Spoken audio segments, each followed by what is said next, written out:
Alright. This is Anthony F. RYouRandandroid.com. Here we are with an Android here, a 4-inch in diameter Android. Which one is it? Yes, it's the Mytouch by T-Mobile. We want to thank T-Mobile for sending us the Mytouch to review. This particular Mytouch model, or iteration, is made by Huawei. Yes, Huawei. Here they put their own spin on Android 2.3.x Gingerbread. You could, right from the lock screen, go to make a phone call, camera, text somebody, or just unlock the phone. That's convenient. That's cool. They put their own brand here, their own style. Let me get that light bulb out the way. Very simple, simplistic look. There you can tell it's gingerbread because of the green status up there.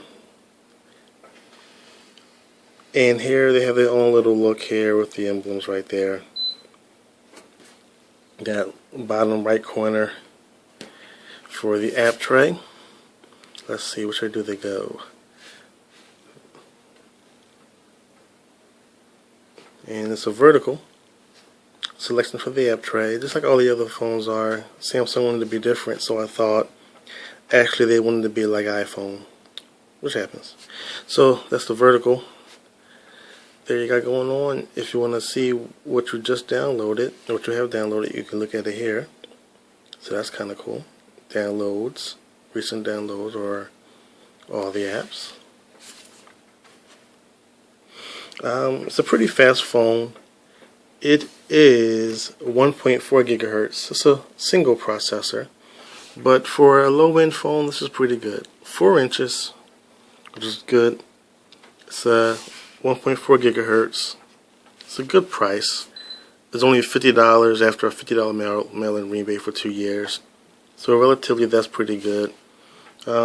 It's passed the test because we've been playing Words with Friends on it for the past week, and it hasn't choked at all, which is really cool. Most of the lower end phones can't make it. They really die. Of course, it has my pet peeve, the Illuminated Keys here that disappear on you. So if you're in the middle of the night trying to do some work, you're going to press the wrong button inadvertently. But the menu button, the home button, the back button, and the Genius button. Don't really use the Genius button too much, but let's see. I'm sure it's genius in how it works. So we're going to try to fiddle through here and get it on. Alright. So because it's gingerbread, the standard apps aren't, groundbreaking. Has the old style. I refer to gingerbread as the Windows XP of Android. It's a pretty stable release. I really wouldn't recommend buying anything lower than gingerbread. If you saw a tablet or a phone on an unmarked website and you felt secure buying from it, do not buy it if it does not have gingerbread or above. If it has 2.1, don't get it. 2.2, don't get it. 1.6, don't get it. I don't care if we give it to you free. It won't be worth it. But if it has gingerbread on it, then that's a start. At least it's a start. Yeah, somebody's just added a word. So this is a good phone. How does it compare? Well, like I said, it's 4 inches screen-wise. The bezel is a little bit more. People talk about bezels now. Comparing it to the Nexus 1, it's almost the same size. But we know the Nexus 1 is a 3.7 in diameter screen. This is a 4.0, so it's a 0.3 inch difference. You can almost make this the successor to the G1. So say you have a G1 and you want to move up, but you don't want to go drastic. This would be a good model. It's not as cheap feeling as its predecessors were, as the ones that are on Cricket Wireless and Metro PCS, the Huawei Ascends. Even the Huawei Ascend 2 is really plasticky. This one, T-Mobile said, look, we want you to take care of this one, and they did. pretty good solid fill. Pretty good solid fill. Price is good too. Oh yes, the Genius Bar does have some cool things. It takes a voice to text, text to voice, and it uses the engine behind the Dragon software. You're familiar with Dragon? It's excellent software that doctors and office people use alike for their business. So because it has Dragon, of course, it also has, let's see here, because it does have Dragon, it also has the swipe, since Dragon bought swipe.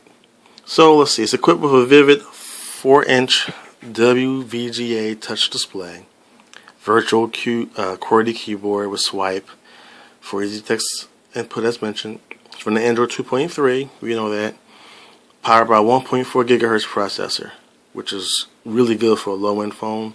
This is, it won't choke. That's been the complaint mostly for people. The complaint is two things. One complaint is that the phone, old cheap phones, Androids choke. And they give Android a really bad name. Oh, I hate Android because it's always dying on me, always freezing. Really? Did you buy the cheapest one? I did. Well, you get what you pay for. If you buy one that's middle of the road, then you'll be okay. If you buy one that's at least $200 for a 2-year contract, you're good to go. Most people don't do that, just buy whatever is available, and then they complain when it's not up to par. So let's see, it has a T-Mobile TV HD built-in, Slacker radio. I love Slacker radio. Telenav GPS Navigator. That's really awesome. That's really cool. But guess what? Navigator does it free of charge. So I don't understand why you would need that. Full Microsoft Exchange support. We know that because they're just spouting the fact that this is Gingerbread. Gingerbread has Microsoft Exchange full support. That's why I don't recommend getting anything older than Android 2.3. It just wouldn't be worth it. Bluetooth version 2.1. It's not 3.0. So if you use Bluetooth like that, you might want to pause on that. I'm looking for the memory, built-in memory. Microsoft SD slot expandable up to 16 gigabytes. Yeah, nobody really cares about that. So it doesn't mention, funny enough, how much built-in memory it has. That's a killer. Well, here's what I'm reading from. So I mean, that's a game breaker because some phones run out of space. For instance, the phone right here. I love this phone. It's 5.2 inches. Made by Blue Company. Blue Products. It's a Blue Studio 5.3. But it runs low on space. It runs low on space like crazy. So you can't install a lot of programs. So far we've been installing programs left and right on this one. No issues at all. So this one has a lot of space. This one's pretty good. You know what? Let's quickly check that out. Quick tutorial. If you don't know how to get to your internal memory, you can just go to let's start over. Okay. Menu, settings, applications, manage applications. Alright. And here at the bottom, nope, it's fast. Here at the bottom, it'll tell you how much space you have and how much space you're coming with. Alright, so let's see if we can focus on it. See if you can get it. It won't focus. Well, it came with 1 gig of space. 410 megabytes was used. 472 megabytes were free. That's great. That's pretty good. This phone is not future proof, but it's now proof.